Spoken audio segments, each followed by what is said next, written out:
오늘 하나님 말씀은 에베소서 3장 14절에서 21절까지 말씀입니다. 신약성경 313쪽에 있습니다. 에베소서 3장 14절에서 21절까지의 말씀을 한 절씩 교독하고 21절은 함께 읽도록 하겠습니다.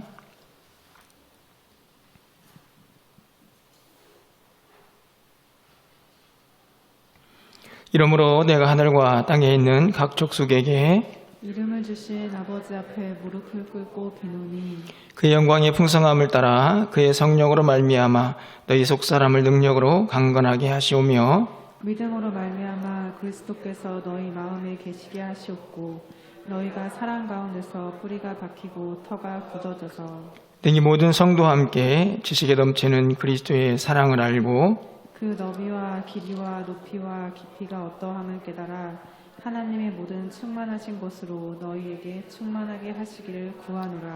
우리 가운데에서 역사하시는 능력대로 우리가 구하거나 생각하는 모든 것에 더 넘치도록 능히 하실 이에게 교회 안에서와 그리스도 예수 안에서 영광이 대대로 영원 무궁하기를 원하노라. 아멘.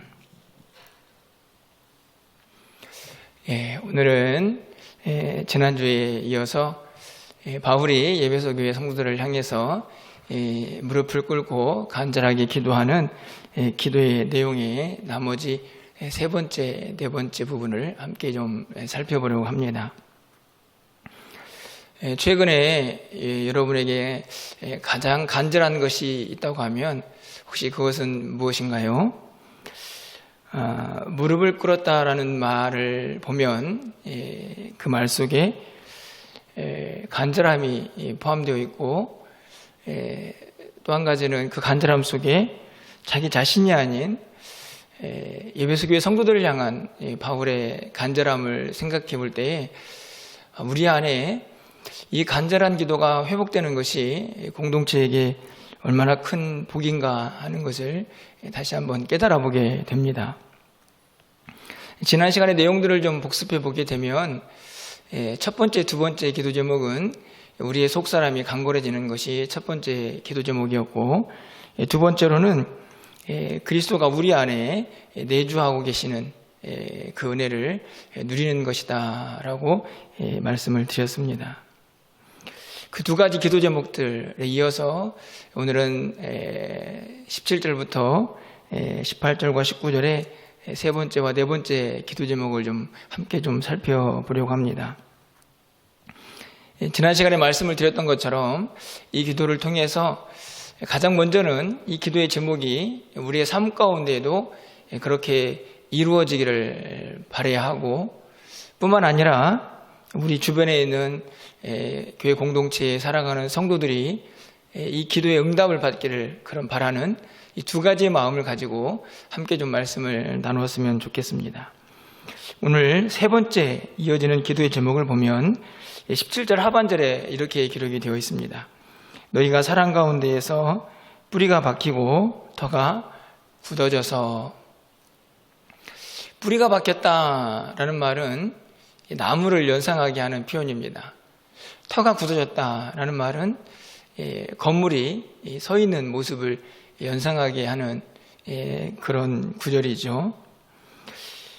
나무든 아니면 건물이든 이 표현에서 공통점이 있다고 하면 뭔가 좀 튼튼하게 그리고 견고하게 잘 서 있는 것을 그대로 드러냅니다. 뿌리가 박혀 있습니다.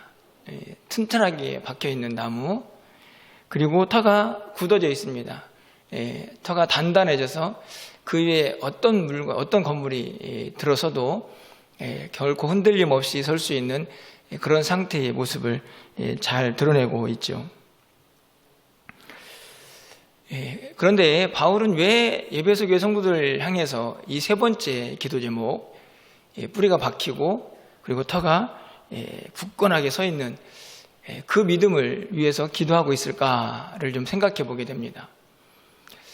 상대적으로 어찌 보면 이 에베소 교회 성도들이 처해 있는 상황, 그 상황을 잘 대변하고 있다라고 여겨지는데요. 이 에베소서에 보면 풍조라는 단어들이 2번 등장을 하는 것을 볼 수 있습니다. 2장 2절 말씀을 좀 가서 보시면, 그때 너희는 그 가운데에서 행하여 이 세상 풍조를 따르고 공중의 권세 잡은 자를 따랐으니 곧 지금 불순종의 아들들 가운데서 역사하는 영이라. 이 구절을 보면 이 세상의 풍조를 따른다, 이렇게 기록이 되어 있고, 이 4장 14절 말씀을 가서 보시면요, 이는 우리가 이제부터 어린아이가 되지 아니하여 사람의 속임수와 간사한 유혹에 빠져 온갖 교훈의 풍조에 밀려 요동하지 않게 하려 함이라. 여기 보면 교훈의 풍조라는 말이 또 등장을 합니다. 제가 풍조라는 단어를 좀 찾아보았는데요, 이 풍조는 한자로 바람 풍자 그리고 조수 조자를 씁니다. 다시 말하면 풍조라는 말은 바람 그리고 물결, 이렇게 정리가 됩니다. 그러니까 이 풍조, 바람이나 거센 물결에 의해서 뭔가 요동치는 그런 느낌을 갖게 하는 단어죠. 그런데 이것이 겉으로 보여지는 물길이나 바람이 아니고 세상의 풍조이기 때문에 세상의 방식, 세상의 거대한 흐름, 이런 것들을 의미하는 단어입니다. 에베소 교회에서 왜 풍조라는 단어를 2번이나 사용하고 있을까? 그리고 바울은 왜 이 3번째 기도에서 뿌리가 박히고 터가 굳어지는 성도의 삶을 기도하고 있을까를 생각해 보면 그 상황들을 우리가 능히 짐작할 수가 있습니다. 그만큼 이 에베소 교회 성도들을, 그들의 믿음을 흔들어 놓는 세상의 거대한 방식들, 또 흐름들이 그들 가운데 함께 하고 있었던 것이죠. 신앙생활을 이제 시작했지만 그들의 믿음이 견고하게 쓰기도 전에 이 세상의 거대한 흐름들이 그들을 다 휩쓸고 갈 수 있는 상황에 놓여져 있었던 것입니다. 물론 다른 교회들도 비슷한 상황이었을 텐데 굳이 에베소 교회의 이 단어를 쓰면서 그들이 견고한 믿음을 갖기를 바라는 바울의 마음을 좀 생각해 보게 됩니다. 제가 터키에 단기 선교를 갔을 때 이 에베소 지역에 흔적들이 있는 곳을 방문하게 되었는데요, 그 당시에 에베소는 이 무역을 통해서 굉장히 상업적으로 발달한 도시였습니다. 다시 말하면 경제적으로 살만한 곳이었다는 것이죠. 물질적으로 풍요로운 곳입니다. 또한 이 에베소에는 아주 큰 도서관이 있었습니다. 다시 말하면 학문적으로도 그들의 지적인 욕구를 충족시켜 줄 수 있는 도시였던 것입니다. 세상적 지식을 능히 습득할 수 있었던 곳이죠. 뿐만 아니라 이곳저곳에 황제를 숭배하는 공간도 있었습니다. 그리고 거대한 우상을 숭배하는 곳도 있었습니다. 다시 말하면 하나님보다는 세상의 무엇인가를 더 따르고 숭배할 수 있는 환경들이 너무나 잘 만들어져 있었죠. 게다가 그것은 굉장히 음란한 도시로 그렇게 알려져 있습니다.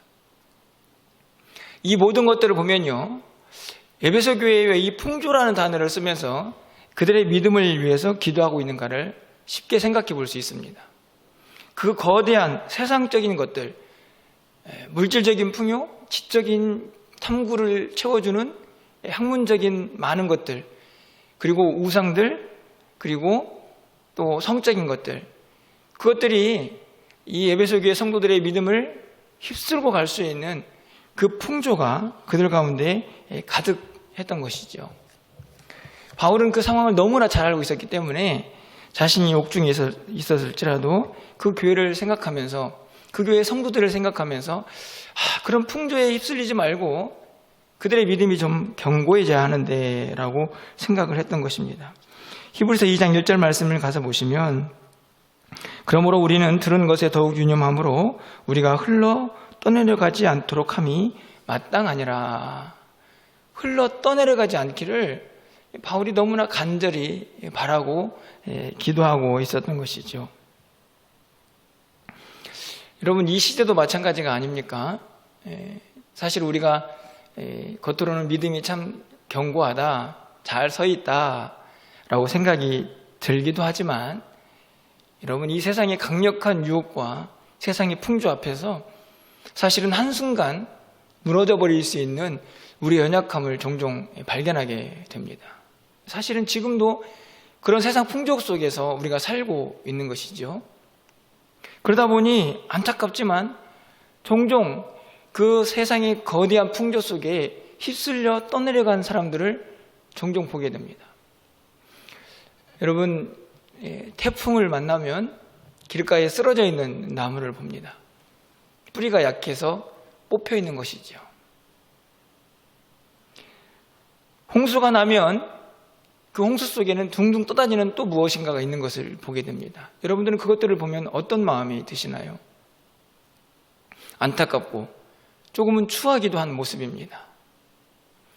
그냥 세상에 보여지는 모습도 그러한데 영적으로 신앙의 모습들이 그렇다고 한번 생각해 보십시오. 하나님의 택함을 받고 부름을 받아서 하나님의 자녀들로 잘 세워져 가지고 나무로 치면 믿음의 열매들을 주렁주렁 맺고 건물로 서면 절대로 어떤 상황 속에서 무너지지 않는 견고한 터 위에 세워져 있어야 할 그 믿음이 세상 풍조에 휩쓸려 가지고 떠내려가고 있는 그 비참한 모습을 보고 있다고 하면 얼마나 안타깝겠습니까? 오늘 바울은 기도하고 있습니다.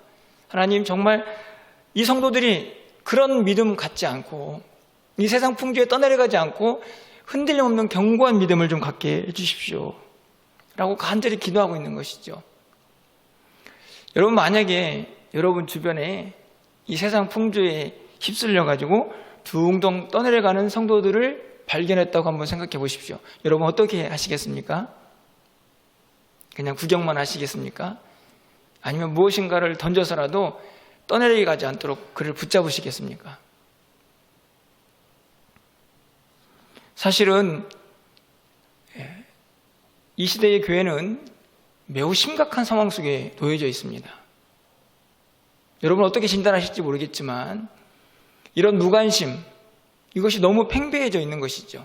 누군가가 세상 풍조에 그의 믿음이 휩쓸려 떠내려가도 그를 위하여 울지 않습니다. 간절하지 않죠. 무관심, 그리고 그들을 위해서 외면하는 그런 상황들이 우리 주변에 너무 많이 있다는 것입니다. 우리 교회는 어떨까요? 여러분이 생각하는 우리 교회는 어떤 상황에 놓여져 있습니까? 믿음이 흔들리고 연약해져 있는 성도들을 향해서 우리는 과연 무엇을 하고 있는지, 우리는 어떤 도움을 줄 수 있는지를 오늘 본문이 우리에게 묻고 있는 것입니다. 우리가 그들을 위해서 할 수 있는 일, 사실 많지 않지만 적어도 오늘 이 바울 같은 간절한 마음에 무릎을 꿇는 기도는 할 수 있지 않을까요? 하나님, 우리 멸류관교회 모든 성도들이 이 세상 풍조의 믿음이 떠내려가지 않고 견고하게 좀 서게 해주십시오. 우리 주일학교 아이들이 이 거대한 세상의 이 흐름 속에서 저들의 믿음이 떠내려가지 않도록 주님 도와주십시오. 간절하고 또 간절하게 무릎을 꿇고 하나님 앞에 간구하며 기도할 수가 있다는 말씀입니다. 그런 공동체, 지금 바울이 그것을 소망하면서 기도하고 있지 않나 생각이 드는 것입니다. 바라기는 올 2022년도 우리 교회가 이 간절함이 좀 회복되었으면 좋겠다 하는 바람이 있습니다. 떠내려가는 성도들을 외면하지 않고 그들을 향하여 관심을 갖고 그들에게 손을 내밀고 그리고 그들을 위해서 간절하게 마치 내 기도처럼, 내 기도 제목처럼 눈물을 흘리며 기도할 수 있는, 무릎을 꿇을 수 있는 성도들이 많아질 때 그 교회는 반드시 건강해지고 튼튼해질 것이다 라는 사실을 오늘 본문에서 다시 한번 깨닫게 되는 것입니다. 바울은 그렇게 뿌리가 박히고 터가 견고해지는 그 신앙을 어디에서 세워가기를 바라느냐라고 볼 때에 오늘 17절 하반절 말씀 보면 너희가 사랑 가운데에서, 다시 말하면 이 사랑이 나무가 그 뿌리가 견고하게 내릴 수 있는 자양분이 됩니다. 건물이 더 튼튼하게 세워질 수 있는 힘이 바로 이 사랑 안에 있죠. 그래서 그 사랑은 자연스럽게 18절과 19절에 있는 네 번째 기도 제목으로 연결이 됩니다. 여러분 18절, 19절 우리가 너무나 잘 알고 있는 말씀인데 함께 좀 말씀을 읽어보도록 하겠습니다. 읽겠습니다. 능히 모든 성도와 함께 지식에 넘치는 그리스도의 사랑을 알고 그 너비와 길이와 높이와 깊이가 어떠함을 깨달아 하나님의 모든 충만하신 것으로 너에게 충만하게 하시기를 구하노라. 바울은 네 번째 기도 제목으로 이 에베소 교회 성도들이 그리스도의 사랑, 그 크기를 좀 정확하게 알았으면 좋겠습니다 라고 기도를 하고 있습니다. 여러분, 예수님의 사랑이 그 너비, 길이, 높이, 깊이, 사실은 그냥 이걸 그냥 한 단어로 묶으면 예수님의 사랑은 얼마나 큰가 하는 질문이라고 생각이 드는데요. 여러분, 예수님의 사랑이 얼마나 큰가요? 알고 계십니까? 그 사랑을 그냥 한마디로 표현한다고 하면 그 사랑은 우리를 위하여 모든 것을 주실 수 있는 사랑이다, 이렇게 말씀을 드릴 수 있습니다. 왜 그렇습니까? 십자가에서 자기의 목숨까지도 우리를 위하여 주셨기 때문이죠. 자기를 온전히 희생할 수 있는 그 사랑이 예수님의 사랑입니다. 그 사랑을 얼마나 큰지, 그 사랑이 얼마나 큰지 우리가 깨달아 알기를 간절히 소망하고 있습니다. 우리가 이미 알고 있는 것처럼 여기서 말하는 깨달아 아는 것은 지식적이고 피상적인 그런 알미 아니고 체험적이고 인격적인, 그래서 그리스도의 사랑을 늘 느끼고 경험하는 사람이 깨달아 알게 되는 그런 사랑을 의미하죠. 다시 말하면 이 땅을 살아가면서 예수님께서 나를 위하여 당하신 고통, 십자가에서 흘리신 그 보혈의 피, 그분의 십자가의 사랑, 그 모든 것들, 그 희생까지 내가 다 느끼고 경험하는 사람, 그것을 깨달아 아는 사람, 그 사랑의 크기를 아는 사람, 그 사람이 되기를 간절히 소망하고 있습니다. 찬송가 85장 4절에 보면 이런 가사가 있습니다. 예수의 넓은 사랑을 어찌다 말하랴, 주 사랑 받은 사람만 그 사랑 알도다. 그렇죠? 그 사랑을 받고 경험한 사람만 그 사랑을 알 수 있습니다. 그 사랑을 알면 어떻게 될까요? 그 사랑이 얼마나 큰지, 그 사랑이 나에게 어떤 은혜를 베풀었는지, 그분은 나를 위하여 뭘 했는지, 그것을 그냥 지식적인 사랑으로 깨닫는 게 아니고 내 삶으로 체험하고 경험한 사람은요, 그 사랑에 감격할 수밖에 없습니다. 우리의 신앙이 왜 침체가 됩니까? 우리의 신앙이 왜 게을러지나요? 왜 나태해집니까? 결국 저는 이 그리스도의 사랑, 그 사랑이 얼마나 큰지 제대로 깨닫지 못하면 우리의 믿음은 점점 더 침체될 수밖에 없습니다. 약해지는 것이죠. 하지만 그 사랑이 얼마나 큰지 늘 경험하고 깨닫고 그것을 알아가는 사람에게 그 기쁨과 감격이 얼마나 클까요? 여러분, 그런데 그 사랑을 어떻게 알아가야 하냐고 오늘 18절에서 말씀을 하고 있습니까? 18절 상반절 다시 가서 보시면요, 능히 모든 성도와 함께 어떻게 그리스도의 사랑을 알아갈 수 있을까? 여기에서 저는 가장 중요한 단어가 모든이라는 단어라고 생각이 듭니다. 여러분, 모든 성도는 어떤 성도를 가리키는 말입니까? 모든 성도. 쉽게 말하면 에베소 안에 있는 모든 성도, 그렇게 생각을 해볼 수 있는데, 이 모든이라는 단어를 조금 더 구체화시켜 보면요, 그 모든이라는 단어 속에는 헬라인이나 유대인이나 가난한 자나 부자나 건강한 자나 그리고 몸이 병든 자나 남자나 여자나 어린아이나 그리고 어른이나, 이게 모든이라는 단어 속에 포함되어 있습니다. 그런데 이 단어가 왜 그리스도의 사랑을 아는데 적용이 될까? 이런 생각을 해보게 됩니다. 매우 중요하죠. 여러분, 우리가 신앙생활을 하는 동안에요, 우리 주변에는 많은 다른 성도들이 있습니다. 그렇죠? 이 모든이라는 단어에 포함되는 성도님들이죠. 나랑 믿음의 색깔도 다르고 자라는 환경도 다르고, 그리고 똑같이 예수를 믿고 있지만 이런저런 가치관도 조금씩 다른 분들이 많이 있습니다. 그렇지 않습니까? 그 모든이라는 단어 속에 내 주변에 있는 성도들을 보면 나와 너무나 많은 다름이 있는 성도들을 보게 되는 것이죠. 자, 그럴 때 그렇게 함께 그들과 신앙생활하면서 여러분들은 무엇을 경험하십니까? 나와 그렇게 다른 성도들과 하나가 되기 위해서 우리는 무엇을 하게 됩니까? 포기, 낮아짐, 그리고 나의 모난 부분을 계속 깎아가야죠. 여러분, 그때 그것을 가능케 하는 것은 무엇입니까? 예수님의 사랑이죠. 도저히 사랑이 안 되는 저 사람, 나랑은 너무 다른 저 사람과 함께 신앙생활 하는데 주님이 말씀하십니다. 그도 사랑해야지. 그도 나의 사랑을 입은 자다 라고 예수님께서 말씀하십니다. 나와 다르지만, 나랑 너무 안 맞지만 그와 함께 신앙생활하면서 나의 모난 부분을 깎아 나가는 거죠. 그리스도의 사랑을 기억하면서.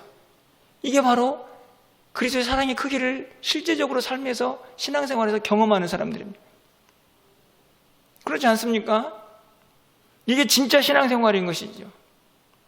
그냥 성도와는 전혀 별개로 나 혼자 교회를 왔다 갔다 하는, 그게 전부가 아니고, 오늘 바울은 철저하게 그리스도의 사랑을 알아야 하는데 그 깨달아 아는 과정 속에 모든 성도와 함께라는 이 말을 넣고 있는 이유는, 나와 너무나 다른 그 성도들과 함께 신앙생활하면서 함께 예배하고 함께 사역하고 함께 봉사하고 함께 섬기고 함께 기도하면서 그들과 함께 그리스도의 사랑을 알아가는 것입니다. 나의 모난 부분도 깎아가고, 주님께서 나를 위하여 또 우리 공동체를 위해서 나와 너무나 다른 저 사람을 위해서 어떤 희생을 치렀는지 그 사랑의 크기를 그때 깨달아 알아가는 것이죠. 여러분, 그렇지 않습니까? 그런 의미에서 정리해보면 그리스도의 사랑을 아는 만큼 우리는 성도들을 사랑할 수 있습니다. 그리고 성도들을 사랑하는 것만큼 우리는 간절히 바울처럼 무릎을 꿇고 기도할 수가 있는 것이죠. 오늘 바울이 말하는 네 번째 기도의 핵심입니다.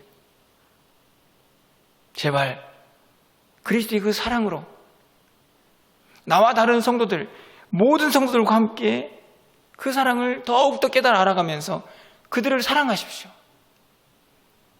그들을 사랑하게 되면 그들을 위하여 간절하게 무릎을 꿇고 기도하게 될 것입니다. 이렇게 말씀을 하고 있는 것입니다. 그게 오늘 바울이 에베소 교회 성도들을 향해서 기도하는 그 기도의 핵심이고, 그리고 그 기도를 통해서 바울이 정말 원하는 것은 무엇일까요? 성도 한 사람 한 사람이 바르게 견고하게 세워지는 것도 물론 바라고 소망하는 것이지만, 그 성도 한 사람 한 사람들이 세워지면서 결국 무엇이 세워집니까? 교회가 세워지는 것이지. 교회가 세워집니다. 바울이 지금 그것을 기대하고 하나님 앞에 기도하고 있는 것이죠. 간절히 기도하고 있는 것입니다. 여러분, 올 한 해 정말 간절히 바라기는 우리 모든 성도들의 마음속에 이 간절한 무릎을 꿇는 바울의 기도가 온전히 회복되는 역사가 꼭 일어날 수 있기를 주님의 이름으로 축원합니다.